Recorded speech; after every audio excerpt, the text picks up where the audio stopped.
Hello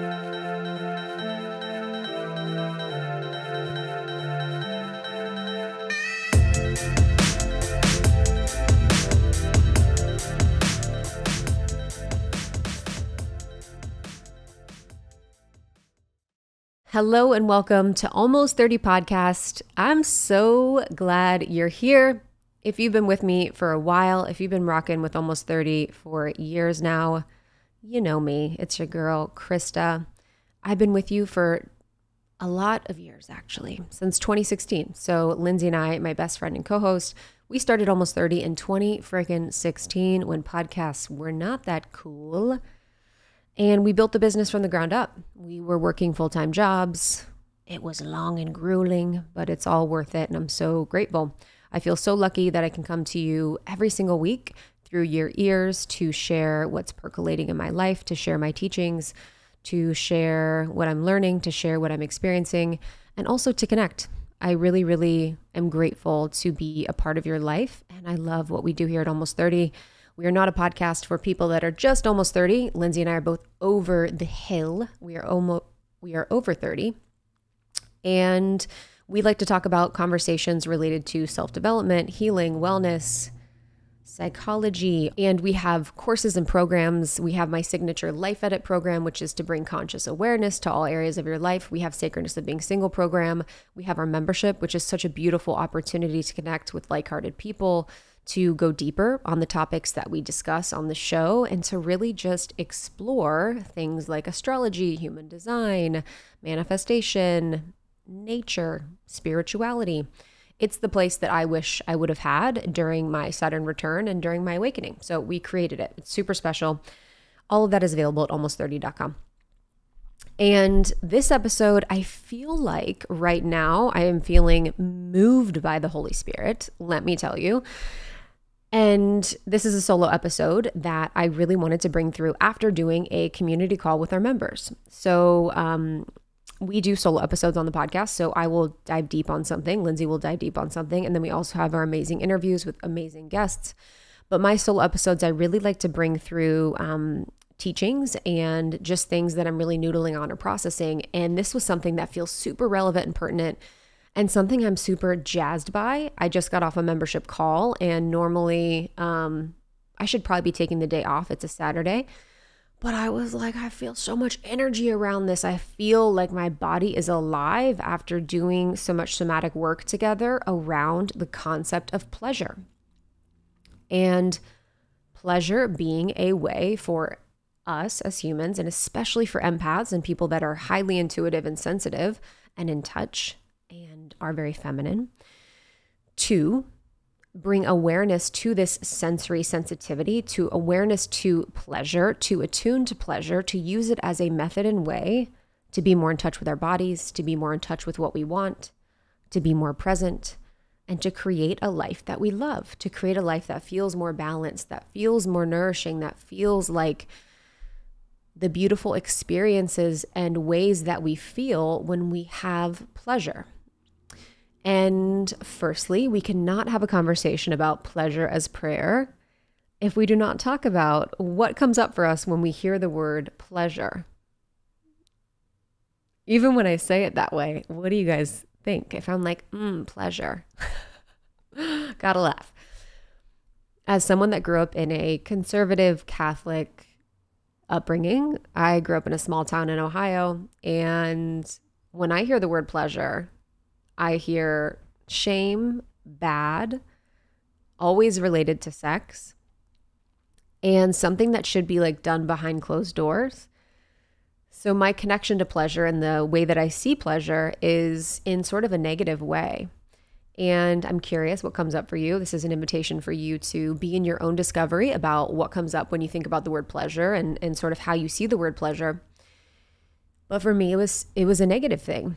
And it was a way to see sex as dirty. It was a way to see the experience of pleasure as dirty. But if we stick with the word about pleasure, even not related to sex, me thinking that it's a dirty, bad thing. And I was recently on a beautiful trip in Europe, and I was with a dear friend who is a sex and intimacy coach. She works with people in this space very deeply and intimately, obviously. And I'm working with her one-on-one, which is really, really beautiful. And I was able to witness her in the experience of being in Europe, which is in itself, baby, pleasure. Be in the experience of pleasure in so many different ways without having it be sexual or related to a pleasure practice. And so this is the slow, lingering experience of nourishing your body and being with your meal, being with a beautiful wine as it's, opening in the glass, as the flavors are sort of changing, the textures are changing.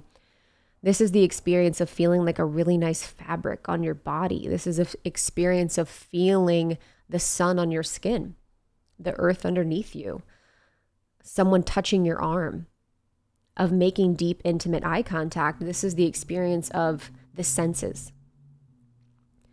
And so when I now think about pleasure, I focus on the experience of the senses.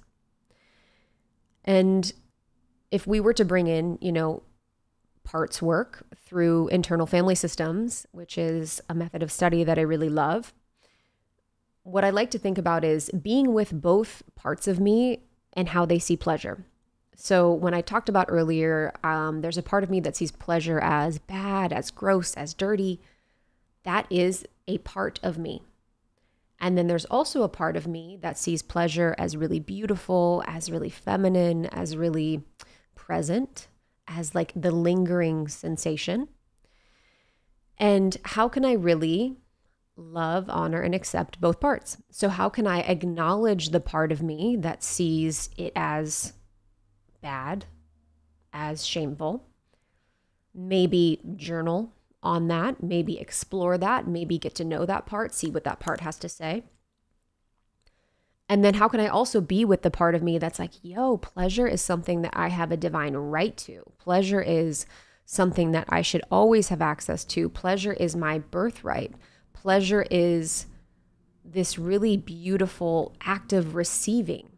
Pleasure is my natural state in the feminine. Pleasure is the connection with the senses, the earth, everything around you, and a very personal experience. We experience pleasure on our own. And when I explore the part of me that knows that pleasure is something that I have as my divine birthright and something that I want to get more into and that I want to tap more into, I can then go down the journey of the exploration of pleasure as it's related to the feminine and the act of receiving. And there's so many women in our community. This is a conversation we talk about often in the membership, or I often have in the DMs, where people are wanting to be more in the feminine, wanting to experience life more from the feminine place. And pleasure is such an important aspect of that. So if we think about, the masculine and the feminine being pleasure, the feminine being receiving, the feminine being attunement to the body and attunement to the senses and attunement to the intuition, and the masculine being more in the mind, more in the structure. There is such a focus and a reward that we have by being in the masculine in our culture, in our capitalistic society, in the way that we're operating as a culture. And we are rewarded through money, through achievement, through all of the things that happen in the mind. And for the people that want to experience more of the feminine experience, that want to experience more pleasure, pleasure can be an access point to being more in the feminine. I think pleasure is the access point to being more in the feminine because it hits all of the notes. It is the senses, it is sensory, it is intuitive, it is sexual. There is that sexual component. It is unseen in a lot of ways. I love, that unseen element, and there's shadowy aspects to it.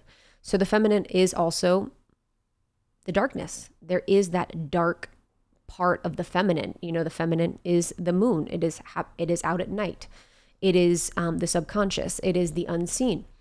And so if we use pleasure as an access point to getting more in our feminine, into that juiciness, into our bodies, into our lives, and really using it to flirt with life, using my pleasure practice of not just sexual with my own pleasure, but the pleasure practice of life, to flirt with life.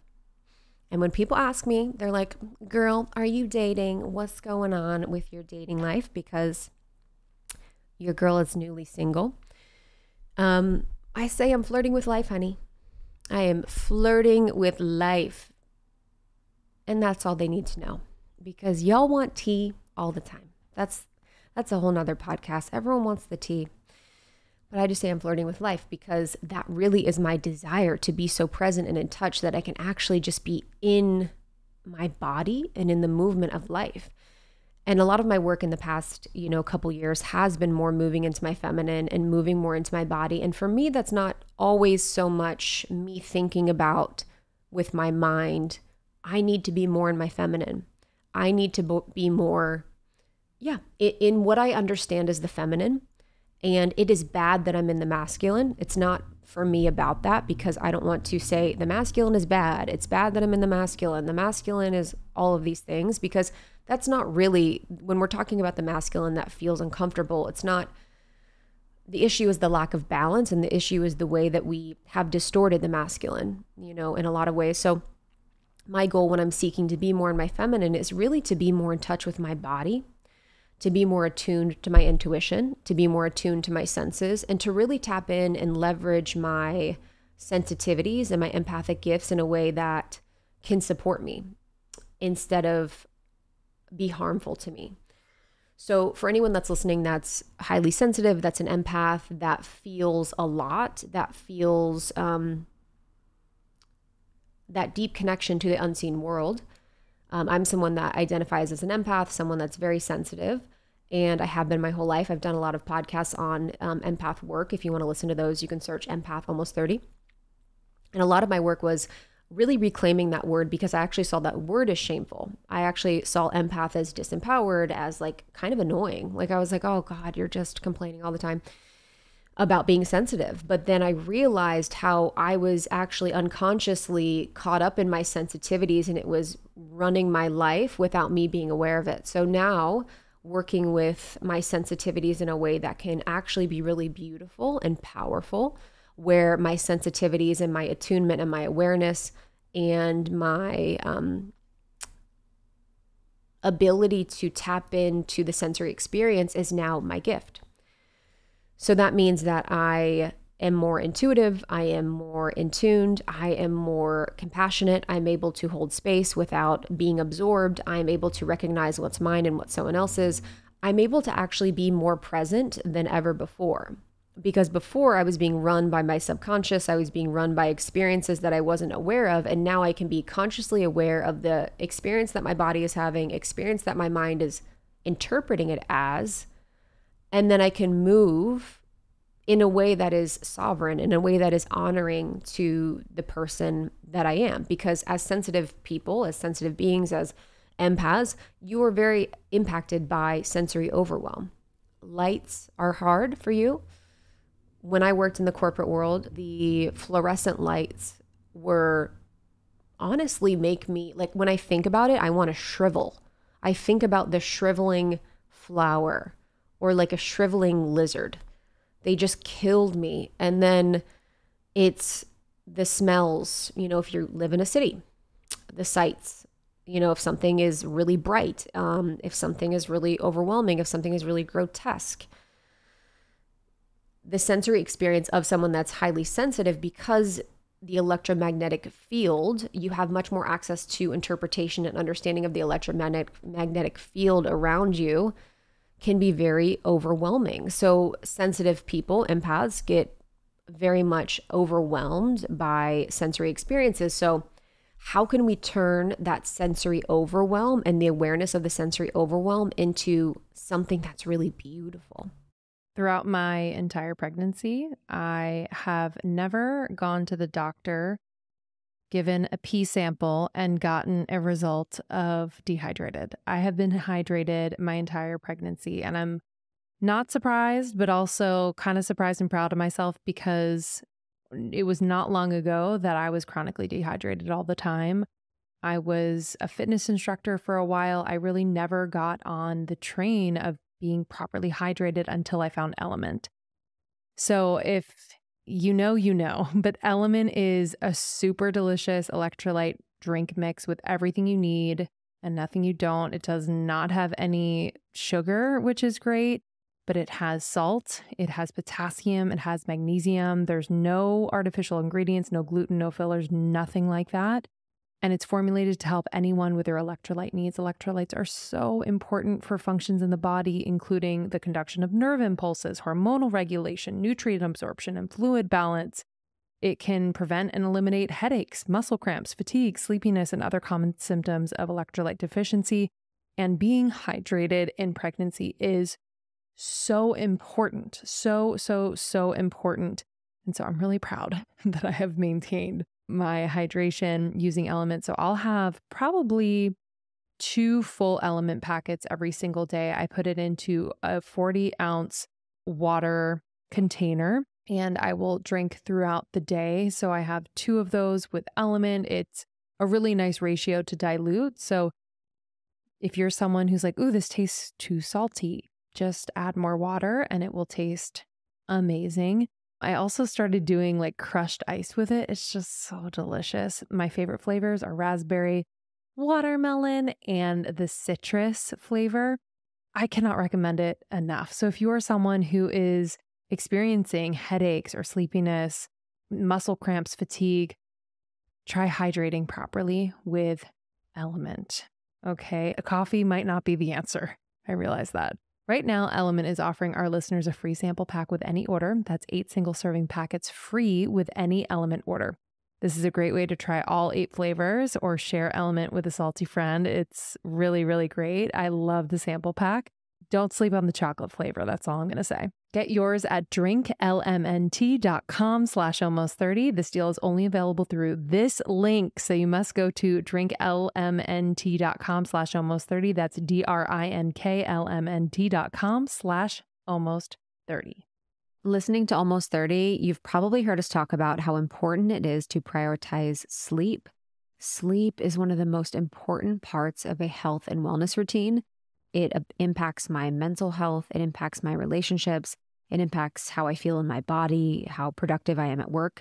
Sleep is so important. And prioritizing quality sleep is really one of the best ways to take care of yourself. We talk about a lot of ways to take care of yourself, but I love that sleep is something we can really focus on to make impacts in all areas of our lives. And instead of lingering on your phone before bed, because having your phone by your bed can really impact your sleep, you can really make sleep your simplest self-care routine with the Hatch Restore 2. You can think of the Hatch Restore 2 as your bedside sleep guide, your ally or best friend in rest. It's like this beautiful dream machine. It has a really sophisticated sound machine that's really important for me. I live in kind of a busy area, so the sound machine is so important. It has a light and alarm clock, and it's really beautifully designed for your bedside table. If you guys saw my bedroom redesign, you know how important it is for me to have a beautiful, aesthetically pleasing lamp, and this is like the all-in-one best. It actually teaches your body when it's time to sleep and when it's time to rise with light and sound cues, and it coaches you through meditations and mindfulness exercises if you want that transform the time before and after sleep into restful rituals. I'm really excited for you guys to try Hatch. It's been incredible for me. It's been so lovely to have the sound machine, to have the really beautiful light put me to sleep and wake me up in the morning. It's provided me with a better restful sleep, and I just love the way that it looks. So right now you can get $20 off your purchase of your Hatch Restore 2 and free shipping at hatch.co/almost30. So get $20 off your purchase of a Hatch Restore 2 and free shipping at hatch.co/almost30. That's hatch.co/almost30. That's hatch.co/almost30 for $20 off your purchase of the Hatch Restore 2 and free shipping.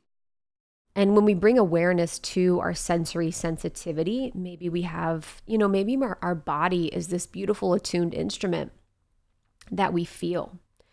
I have dear friends that are so in touch with their bodies and so in tuned with their bodies. So, whenever we're talking about something, they'll be like, oh, that feels really good in my body. Like I actually feel really good in my womb space when you talk about that. And I actually feel like a softening in my shoulders when you talk about that. And it's helped me to use my body as this attuning vessel, as this very present being, my very present friend, my very present extension of me, this like energetic antenna. And it is the most feminine thing to, kind of be presented with an offering, hey, do you want to do this project? Do you want to work on this thing? And then to take a moment to be present with the body, to be present with the womb, to be present with that seed of creation, the womb as the seed of creation, and think, is this something that I want to do? Wait for the reply, wait for the intuitive hit, wait for the intuitive guidance, and then to move forward in a way that feels healthy, in a way that feels connected, in a way that feels in touch with ourselves, our body, our womb of creation, that sacral. And oftentimes when we're moving from that space, we are so connected to what's true. We are connected to the earth. We are connected to others. Because if we're pausing, taking a second, connecting in with the body, connecting in with the womb, it's not very likely that we are going to take action, make a move, make a decision, do something that will harm us, harm the earth, and harm one another. And that's just facts. That is straight facts if we think about it. And for this practice, for all of you listening, we can even think about the exercise. And we did this exercise in the membership, which I really loved, where we can think about the experience of our body if we were to connect with our body in this moment. Not sure what you're doing. I know that you're listening, sitting up straight on your couch, and you're staring at a wall and you're just ready for me to give you an activity. So let's do it. We don't need to go into that, but we can think about for a moment what it feels like in our body to be in traffic on our way to a meeting with our boss, who maybe has a review for us that we are nervous about. We can feel the feeling in our body when a friend texts us and says, hey, we need to talk. We can feel the feeling in our body when we're in a beautiful crystal lake. My body just relaxed right then. When we are held by the earth and we are lounging in the sun, when we are laying in our lover's arms, our body is responding to the sensory experiences that we're having, whether we're conscious of it or not. And that has been my practice, to be in touch with the experience that I'm having from a sensory perspective, and then what my body is doing. So an example, I was walking on this European trip, and we were walking on the street, and we walked past this like construction zone, and there was really loud music. They were like with a jackhammer, and it was super loud and crazy. And we walked past it, and I noticed when I touched in with my body, and when I connected with my body, I noticed I was leaning the other way, and I was kind of moving my body in, and I was hunched over, and I was tight. Because obviously it's very loud, it's very, congested. You're kind of scared something's going to fly at you. I don't know if that was in like a Final Destination movie or something, but you're always like scared that like a rock is going to fly and hit you. And so I noticed my body. I'm like, oh, my body is reacting as it should to this thing. How can I relax after I move from that environment, get back in, get in tune, and feel back into my body?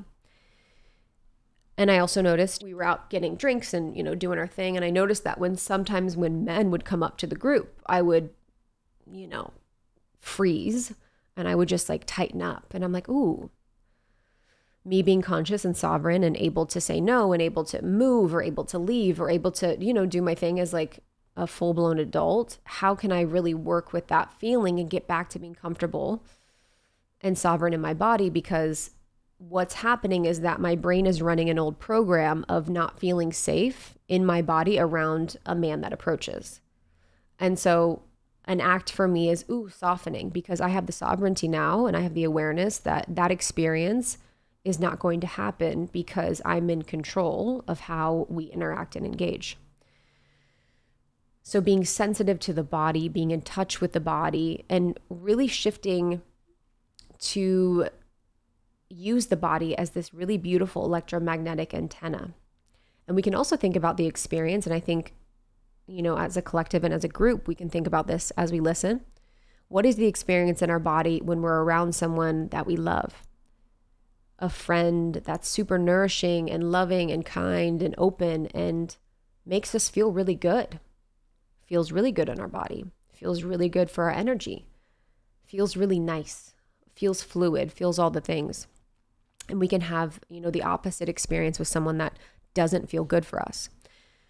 So if we're thinking about pleasure and the sensory experience, if we shift our intention to tune into the colors of things, whenever I'm in nature and whenever I'm looking at a tree or a flower or, anything that's like so beautiful, the Buddha says, if we could see the miracle of a single flower clearly, our whole life would change.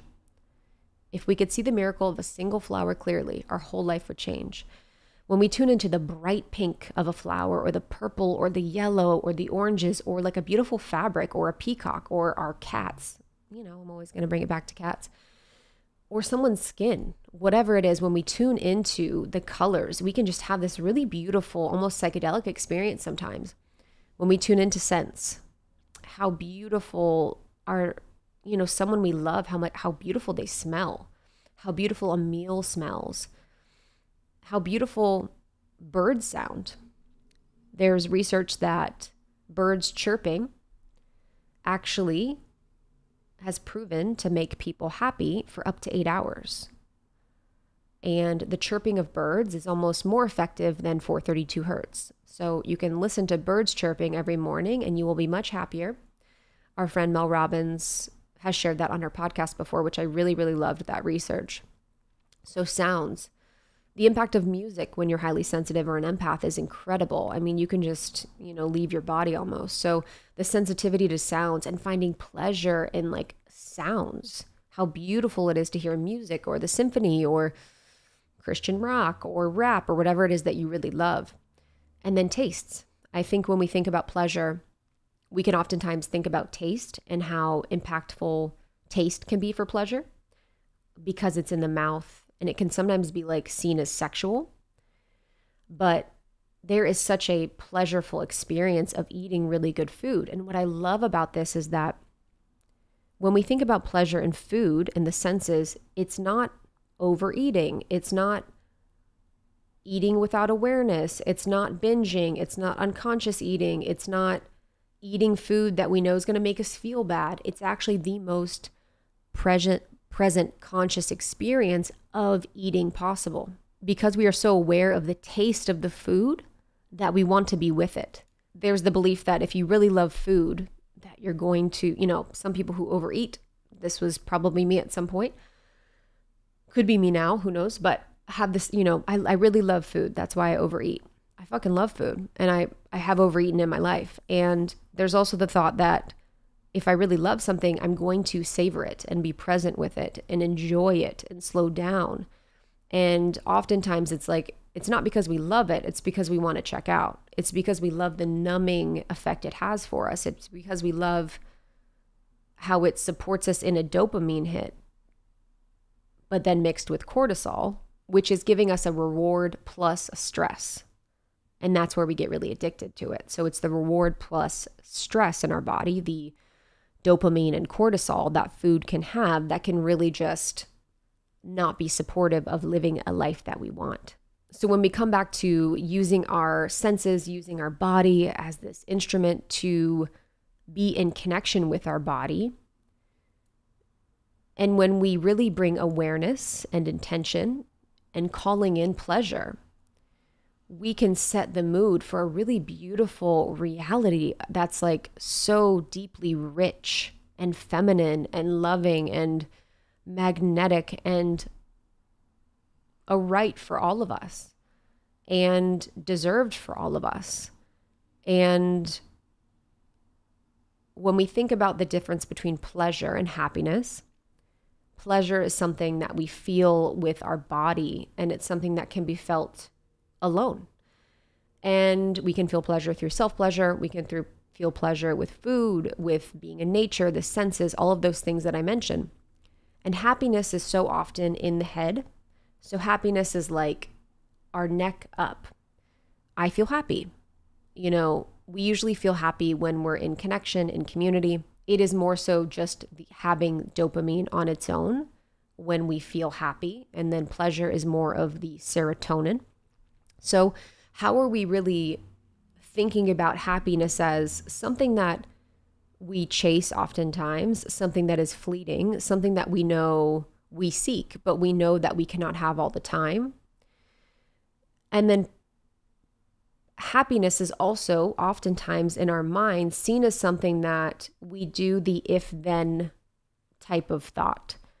If I get the promotion, I will be happy. If I get the partner, I will be happy. If I lose the weight, I will be happy. If I achieve this in my business, I will be happy. If I get 60 figs in my bio on Instagram, I'll be happy.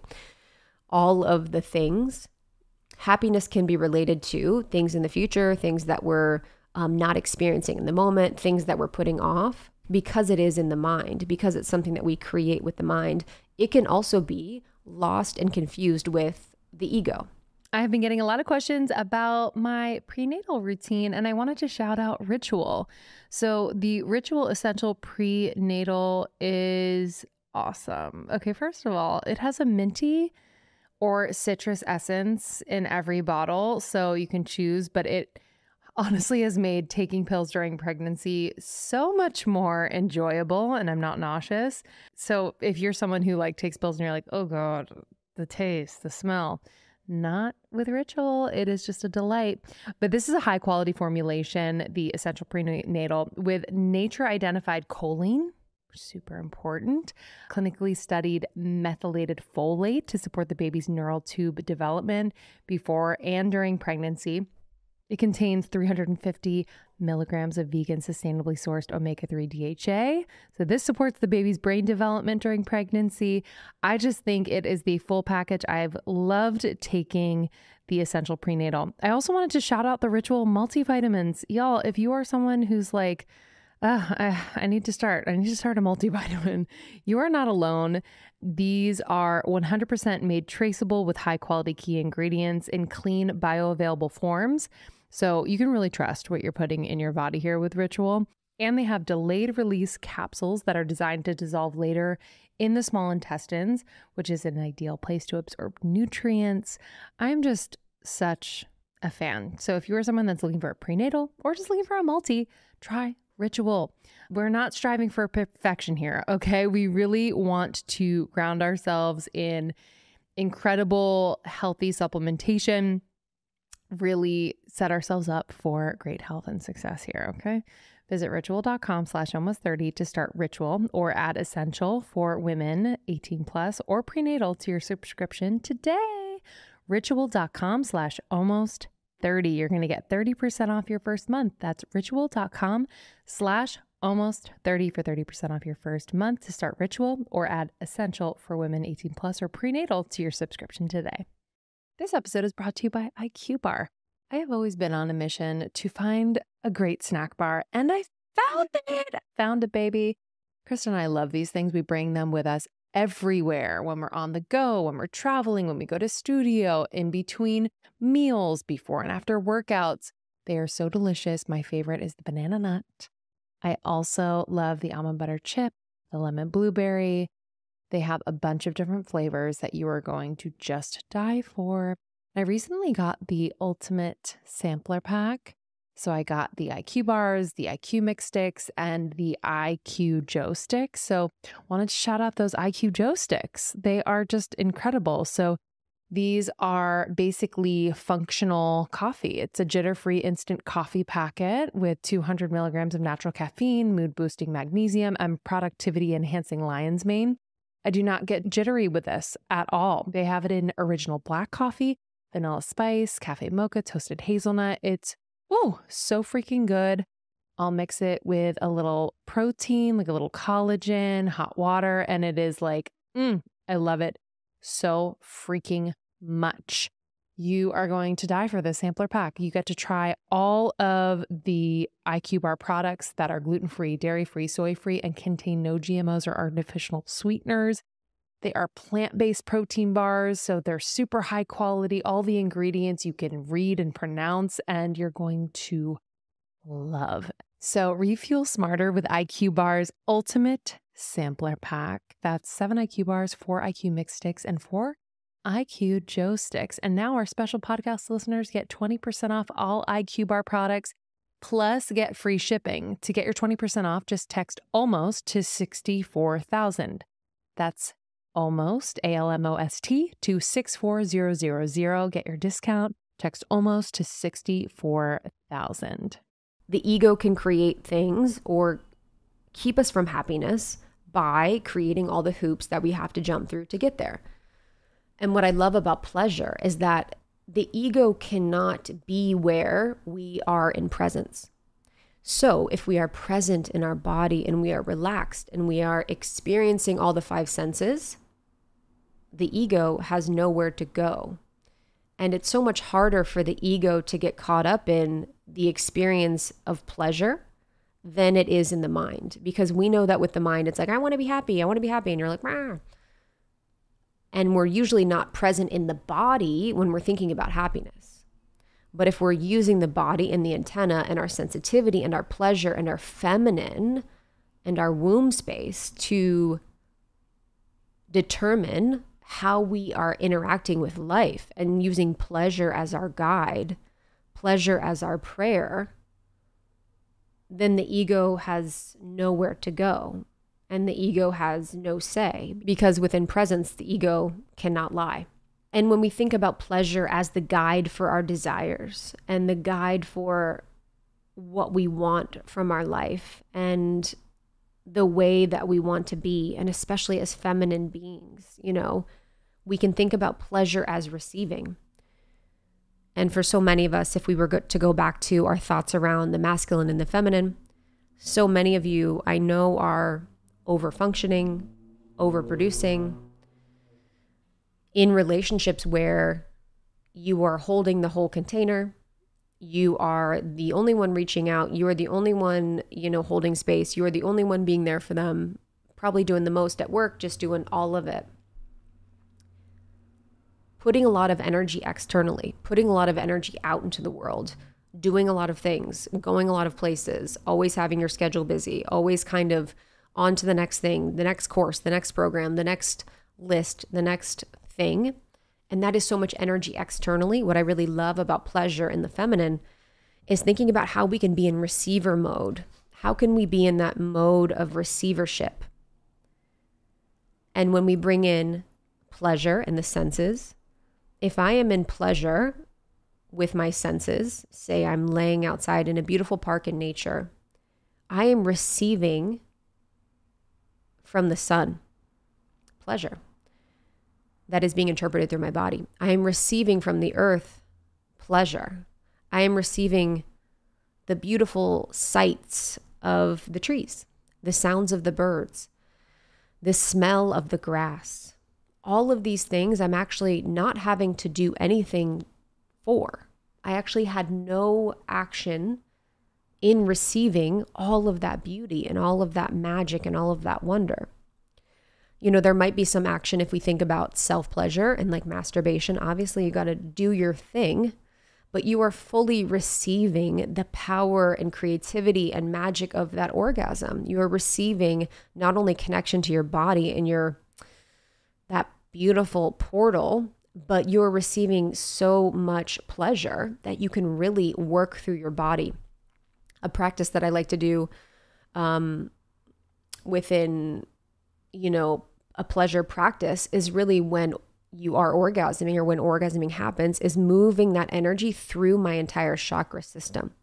So from my womb space, from my sacral to the top and crown of my head, how can I circulate that really powerful creative energy and not just keep it in that one space, but move it through my entire body and use it for my creation, using that pleasure as an unlocking of energy and frequency that can really, really change my life to lead me to more pleasure and freedom and joy.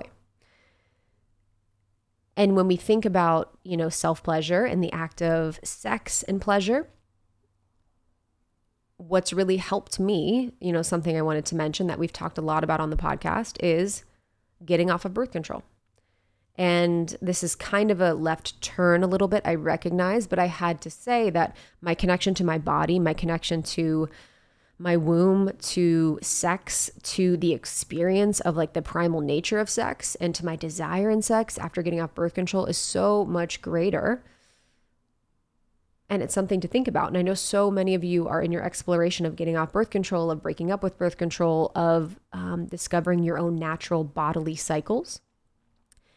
And I think those that are on that journey can really know that this part and practice of pleasure and being in your body and femininity is so supported by being off birth control and has been so shut down by being on birth control. I had such little connection to my body, such little connection to sex when I was on birth control that had to also do with sexual trauma and sort of the way that I was living unconsciously too. But the veil lifted when I got off birth control, and I was so much more able to tap into my feminine in a way that was so beautiful, because when we're on birth control, we're essentially in the same type of hormonal cycle the entire time, the same aspect of it.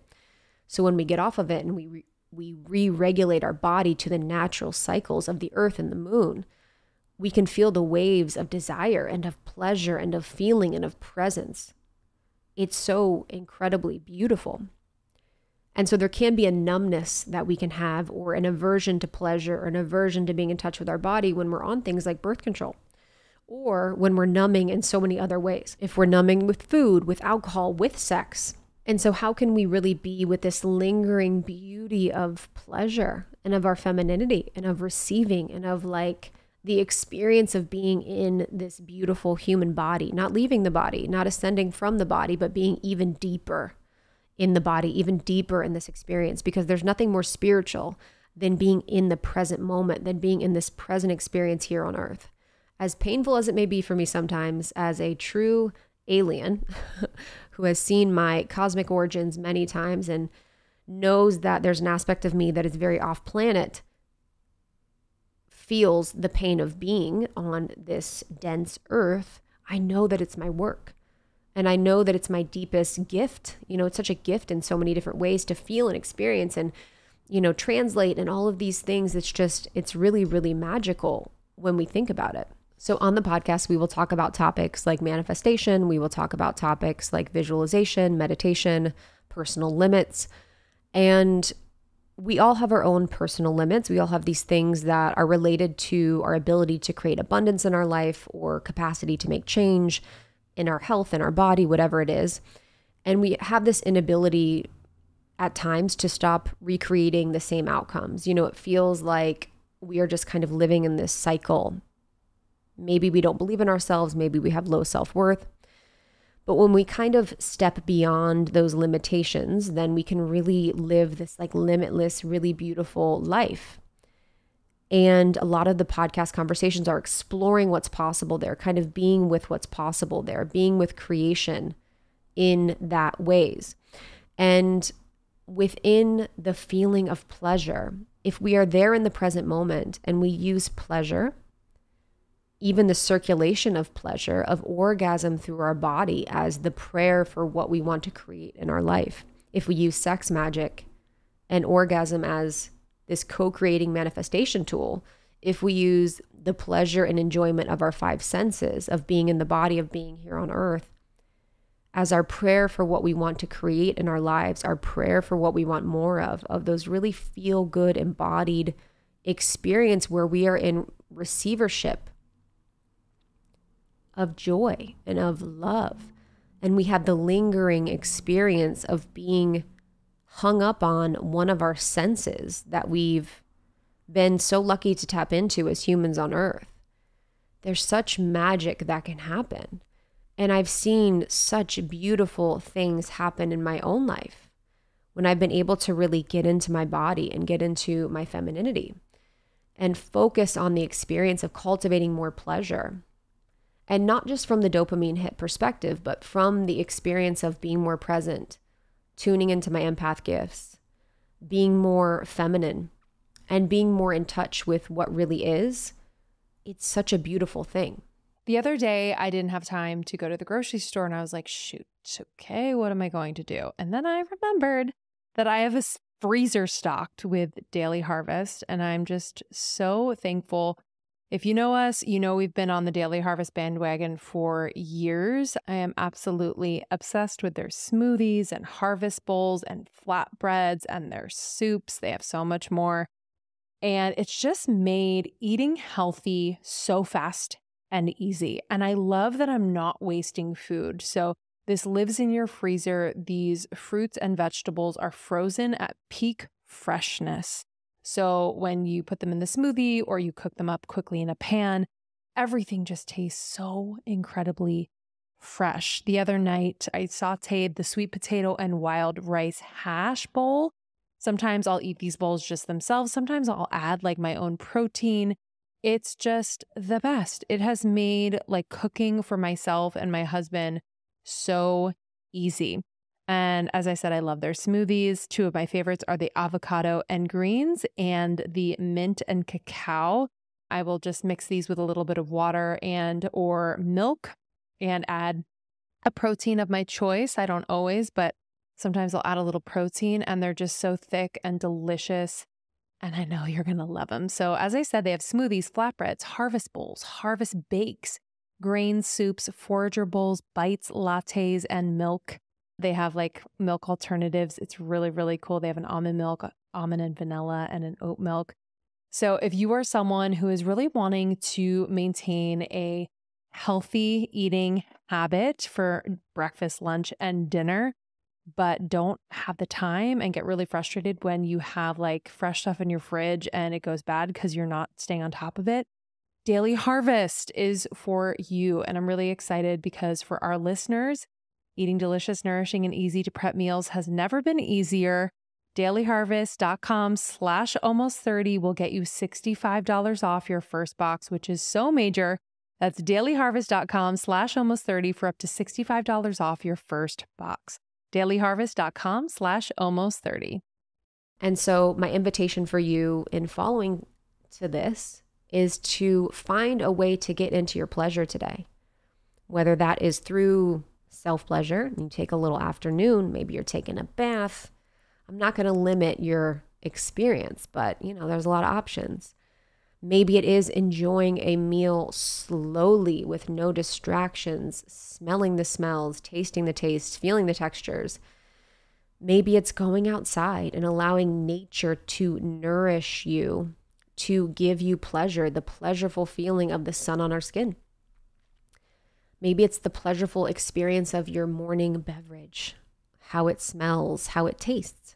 That's why so many people love the morning ritual of coffee, not only because they're addicted to caffeine, but also because they have that ritualistic experience where they can tune into the five senses, where they can feel the warm mug, they can smell the taste, they can see the steam, they can look out the window, all of the things. So finding an opportunity to bring more pleasure into your life and using it as your prayer, for like more presence and more abundance and more beauty and more feeling good and more feeling connected and more feeling into your feminine and receiving. Receiving is such a huge component and a huge aspect that's missing to so much of our work. How can we slow down enough, be present enough, experience enough to receive? And I've loved deep diving with you on this conversation related to pleasure and prayer and sensory experiences and empath work and a little bit about manifestation. It's just, I'm so lucky. I feel so lucky that I can just be in this space with you. So thank you for being a part of Almost 30. Thank you for subscribing. For everyone that subscribes, it means the world. We also have morning microdose. So if you love Almost 30, we have a short daily dose of Almost 30. It's between 5 and 10 minutes. There are no ads. We get right into the juice. It's like the best of the best from Almost 30. It's just like a quick hit of inspiration, of insight, of laughter. It's so good. So Morning Microdose is our second podcast. We also have our TikTok, Almost 30 podcast, our Instagram, Almost 30 podcast, almost30.com for more information about our courses and programs and memberships. I have my Life Edit program. I have my Modern Tarot deck. I have my retreat in Ibiza. All of the things, blah, blah, blah. You can find me and you can connect with me more at It's Krista on Instagram and all socials. And then it's Krista.com. It's ITSKRISTA. Thank you so much for tuning into Almost 30. Thank you for this pleasureful exploration with me. We got sexy. We didn't. It was everything. I love you so much. I will see you on the next episode of Almost 30. Thank you for being you.